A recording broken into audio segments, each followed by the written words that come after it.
খনিজ চুম্বক না দিলে চীনের ওপর 200% শুল্ক আরোপের হুঁশিয়ারি ট্রাম্পের। এতে কার ক্ষতি বেশি, চীন নাকি আমেরিকার? এবার গাজায় আরো 5 জন সাংবাদিককে হত্যা করেছে ইসরায়েলি বাহিনী, যা ছড়িয়ে গেছে দুটি বিশ্বযুদ্ধের সাংবাদিক হত্যার সংখ্যাকে। পৃথিবী নয়, শনির চাঁদে বসবাস করার স্বপ্ন দেখছে মানুষ। সেখানে কি পানি আছে? মানুষ কি হেঁটে চলবে নাকি লাফিয়ে? কি বলছেন বিজ্ঞানীরা?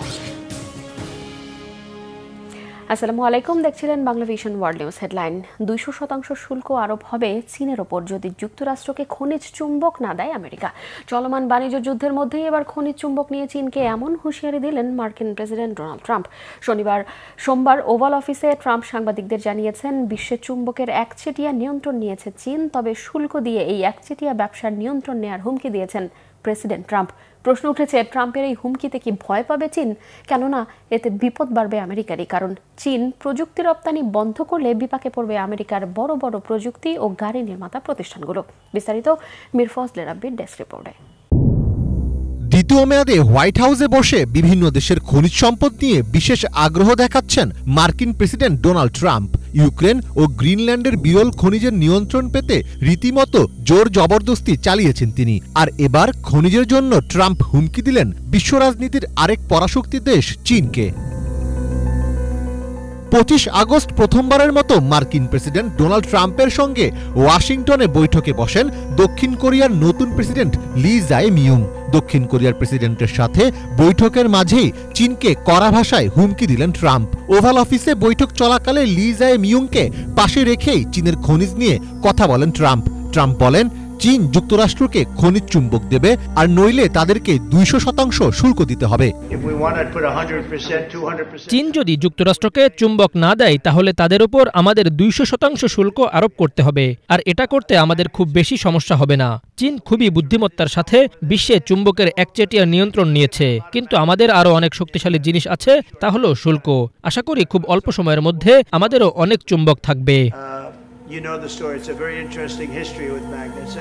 ট্রাম্পের এমন মন্তব্যের পর নতুন করে আলোচনায় আসছে চীনের খনিজ চুম্বক। প্রশ্ন উঠছে, কেন চীনের চুম্বক নিয়ে এত আগ্রহ দেখাচ্ছেন ট্রাম্প? নাকি এই একটি জায়গায় চীনের সাথে পেরে উঠতে ব্যর্থ হচ্ছেন ট্রাম্প? রেয়ার আর্থ ম্যাগনেট বা চুম্বক হলো প্রযুক্তি ও প্রতিরক্ষার প্রাণশক্তি। একদিকে যেমন স্মার্টফোন, ল্যাপটপ ও ইলেকট্রিক গাড়ির মতো প্রযুক্তিতে চুম্বকের ব্যবহার রয়েছে, তেমনি অন্যদিকে ফাইটার জেট, মিসাইল ও সাবমেরিনের মতো প্রতিরক্ষা শিল্পেও চুম্বক অপরিহার্য। এক কথায় সবচেয়ে কৌশলগত প্রযুক্তি ও প্রতিরক্ষা খাত এই চুম্বকের ওপরই নির্ভরশীল। তবে বিশ্বে রেয়ার আর্থ ম্যাগনেট উৎপাদনের প্রায় 90% বাজারই চীনের হাতে। শুধু কাঁচামাল নয়, বরং প্রসেসিং ও ফিনিশড ম্যাগনেটেও চীনের আধিপত্য রয়েছে। যুক্তরাষ্ট্রে কিছু রেয়ার আর্থ খনি থাকলেও এগুলো প্রক্রিয়াজাত করার ক্ষমতা সীমিত। অনেক সময় এসব কাঁচামাল চীনেই রিফাইন করা হয়, ফলে মার্কিন প্রতিরক্ষা ও টেক ইন্ডাস্ট্রি কার্যত চীনা সরবরাহের উপর নির্ভরশীল। 2022 সালে যুক্তরাষ্ট্র এনভিডিয়া ও এএমডির সমমানের জিপিইউ চীনে বিক্রি নিষিদ্ধ করে। একই সাথে চীনের হুয়াওয়ে ও এসএমআইসির মতো প্রতিষ্ঠানকে মার্কিন প্রযুক্তি পাওয়ার পথ বন্ধ করে দেয়। এতে চীনের এআই ও সুপার কম্পিউটিং গবেষণা বাধাপ্রাপ্ত হয়। জবাবে পাল্টা প্রতিক্রিয়া হিসেবে 2023 সালের ডিসেম্বরে যুক্তরাষ্ট্রে গ্যালিয়াম, জার্মানিয়াম, গ্রাফাইট ও রেয়ার আর্থ ম্যাগনেট রপ্তানি নিষিদ্ধ করে চীন, যা এখনও চলমান রয়েছে। চীনা প্রযুক্তি রপ্তানি বন্ধ করায় ঝুঁকির মুখে পড়েছে মার্কিন প্রতিরক্ষা সরবরাহ চেইন। এছাড়া টেসলা, জেনারেল মোটরস ও অ্যাপেলের মতো কোম্পানি বিকল্প উৎস খুঁজতে বাধ্য হচ্ছে। মার্কিন কোম্পানিগুলো এখন অস্ট্রেলিয়া ও কানাডার মতো দেশগুলো থেকে কাঁচা খনিজ আনলেও সেগুলি প্রক্রিয়াজাত করতে আবার চীনের উপর নির্ভর করতে হচ্ছে। বিশ্লেষকদের মতে 2022 সালে যুক্তরাষ্ট্র যখন চীনের ওপর একতরফা নিষেধাজ্ঞা চাপায়, তখন মার্কিন প্রশাসন ভেবে দেখেনি তারা চীনের ওপর কতটা নির্ভরশীল। তাই 200% শুল্কের হুমকি দিয়ে চীনকে আবারও আলোচনার টেবিলে আনতে চাইছেন ট্রাম্প। মীর ফজলে রাব্বি, বাংলা ভিশন। এদিকে মার্কিন ফেডারেল রিজার্ভ গভর্নর লিসা কুককে হঠাৎ করে দায়িত্ব থেকে সরিয়ে দিয়েছেন প্রেসিডেন্ট ডোনাল্ড ট্রাম্প।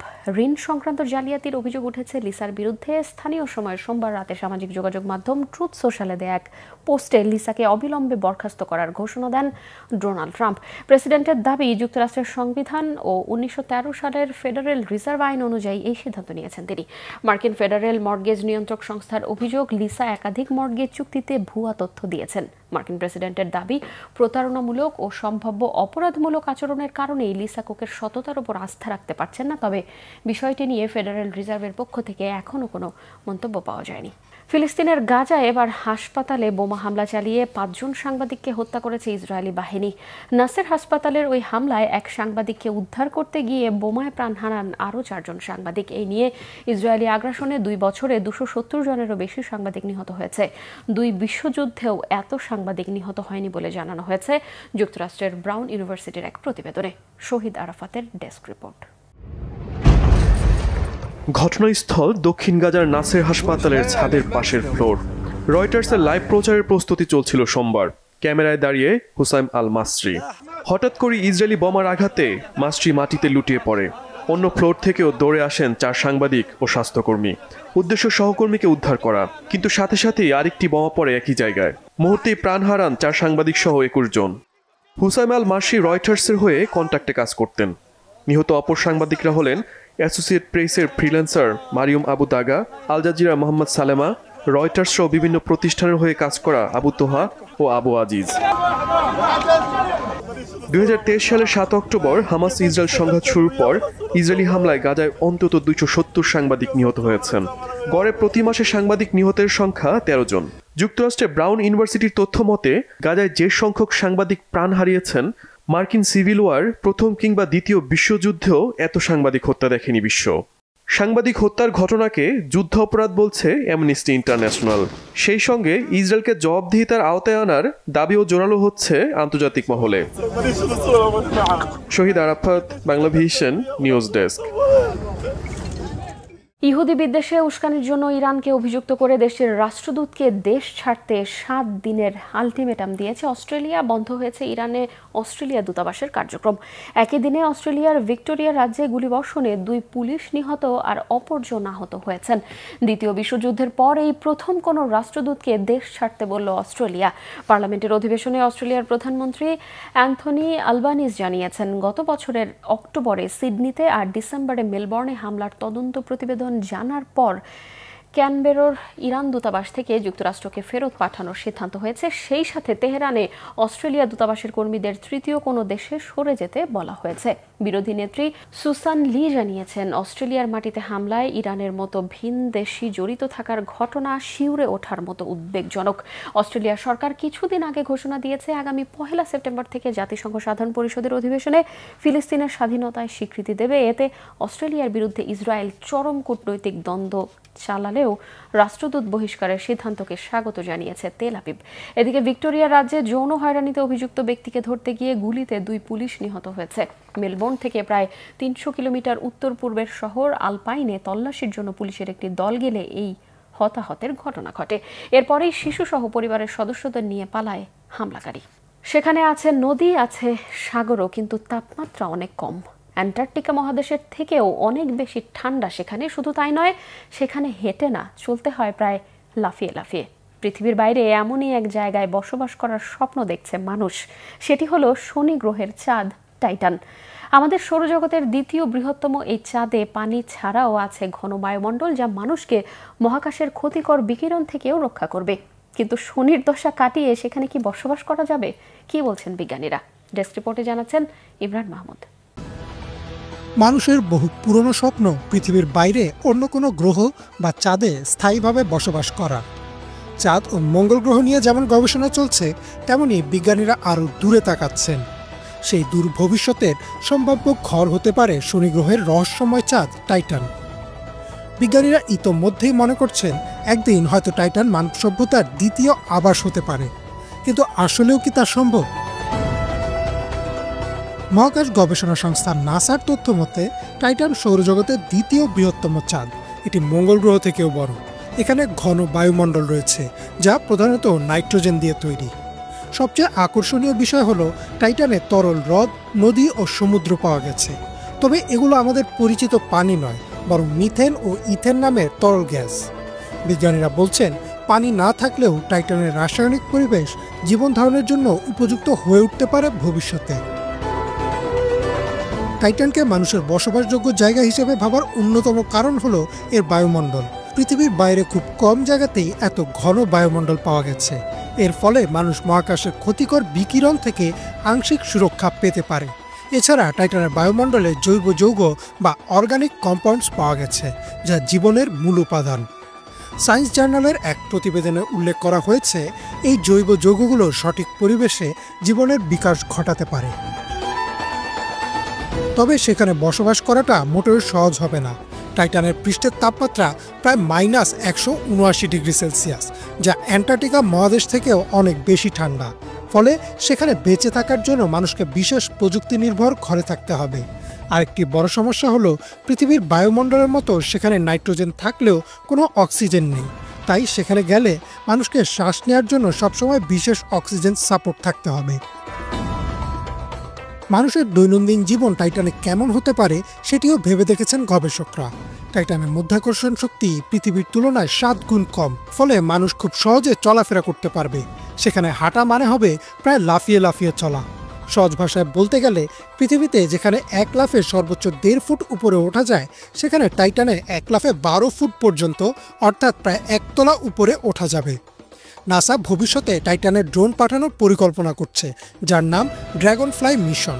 এই ড্রোন টাইটানের মাটিতে অবতরণ করে পরিবেশ, রাসায়নিক গঠন এবং সম্ভাব্য জীবন অনুসন্ধান করবে। তবে টাইটানে বসতি স্থাপনের অন্যতম প্রধান বাধা হলো বিশাল দূরত্ব। পৃথিবী থেকে টাইটানের দূরত্ব প্রায় 1.4 বিলিয়ন কিলোমিটার। বর্তমান প্রযুক্তিতে সেখানে পৌঁছতে কয়েক বছর সময় লেগে যাবে। এছাড়া এত দীর্ঘ সময় মহাকাশচারীদের নিরাপদ রাখা, খাদ্য, পানি ও শক্তির যোগান দেয়া বিশাল চ্যালেঞ্জ। তবুও গবেষকরা আশা ছাড়ছেন না। ইউরোপিয়ান স্পেস এজেন্সির মতে টাইটান সৌরজগতের অন্যতম সম্ভাবনাময় স্থান, যেখানে মানব বসতি গড়ে উঠতে পারে ভবিষ্যতে। হয়তো আগামী 1 শতকের মধ্যে সেখানে মানুষের জন্য ঘরবাড়ি, ল্যাবরেটরি কিংবা ছোট্ট শহর তৈরি করা সম্ভব হবে। ইমরান মাহমুদ, বাংলাভিশন।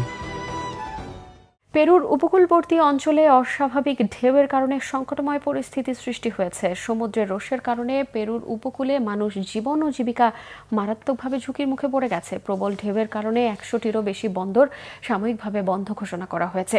আবহাওয়াবিদরা মনে করছেন এই প্রাকৃতিক দুর্যোগের পেছনে জলবায়ু পরিবর্তনের প্রভাব রয়েছে। বিস্তারিত ডেস্ক রিপোর্টে।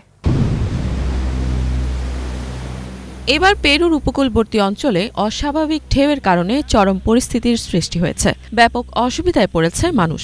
বিপুল শব্দ করে ঢেউগুলো ক্রমাগত এসে উপকূলের শান্তি বিনষ্ট করে দিচ্ছে।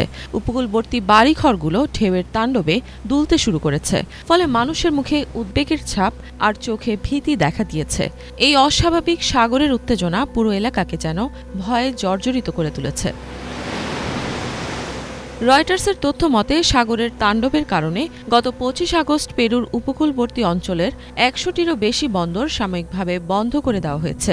এদিকে সতর্কতা জারি করার পর পরিস্থিতি নিয়ন্ত্রণে রাখতে কাজ করছে কর্তৃপক্ষ। অস্বাভাবিক ঢেউয়ের কারণে স্থানীয় জনজীবন ও মৎস্যজীবীদের জীবিকা মারাত্মকভাবে প্রভাবিত হয়েছে। এই প্রাকৃতিক বিপর্যয়ের জন্য দক্ষিণ প্রশান্ত মহাসাগরের একটি প্রাণঘাতী অ্যান্টি সাইক্লোনকে দায়ী করেছে পেরুর জাতীয় আবহাওয়া ও জলবিদ্যুৎ সংস্থা। ওই এলাকায় অস্বাভাবিকভাবে প্রবল সাগরের ঢেউ আঘাত হানার পর এখন পর্যন্ত একজনের মৃত্যুর খবর পাওয়া গেছে। পেরুর নৌবাহিনী এক বিবৃতিতে জানিয়েছে, রবার্তো কার্লোস তেল্লো বানসেন্স গত 24 আগস্ট লাম্বাইক প্রদেশের সান হোসে অঞ্চলের উপকূল এলাকায় একটি জাহাজ রক্ষার দায়িত্ব পালন করতে গিয়ে প্রাণ হারিয়েছেন। নৌবাহিনী জানায় ওই নাবিক সমুদ্রে পড়ে গিয়েছিলেন। তার নিথর দেহ প্রায় 1 কিলোমিটার দূরে সমুদ্র থেকে উদ্ধার করা হয়। কর্তৃপক্ষ জানিয়েছে, এই প্রাকৃতিক বিপর্যয় অর্থাৎ দক্ষিণ প্রশান্ত মহাসাগরের অ্যান্টি সাইক্লোনের কারণে উপকূলীয় এলাকায় বিভিন্ন ধরনের স্থাপনার ব্যাপক ক্ষয়ক্ষতি হয়েছে। এদিকে জনগণকে উপকূলীয় অঞ্চল ও পানিতে যাতায়াত করা থেকে বিরত থাকার অনুরোধ জানিয়েছে প্রশাসন। এমন পরিস্থিতিতে জেলেরা আর্থিক ক্ষতির আশঙ্কা প্রকাশ করেছেন। তারা সমুদ্রের পরিস্থিতি স্বাভাবিক হওয়ার অপেক্ষায় রয়েছেন এবং দ্রুত মাছ ধরার কাজে ফেরার দিন গুনছেন। এদিকে পেরুর নৌবাহিনী জানিয়েছে এই প্রতিকূল পরিস্থিতি আগামী ২৭ আগস্ট পর্যন্ত অব্যাহত থাকতে পারে। এই অ্যান্টিসাইক্লোনটি সর্বশেষ দক্ষিণ আমেরিকার বিভিন্ন বন্দরগুলোতে ব্যবসায়িক কার্যক্রমকে প্রভাবিত করেছে। আবহাওয়াবিদরা বলছেন এই প্রবল ঢেউ ও ঝড়ের পেছনে জলবায়ুর পরিবর্তনের প্রভাব রয়েছে। ২০২৪ সালের শেষ দিকে এবং ২০২৫ সালের শুরুতে চিলি, পেরু ও ইকুয়েডরের অনেক বন্দরে তীব্র ঝড়ের কারণে জাহাজ চলাচল কয়েকদিন বন্ধ রাখা হয়েছিল। ইফাত জাহান, বাংলাভিশন। এই ছিল এখনকার মতো, সাথে থাকায় ধন্যবাদ।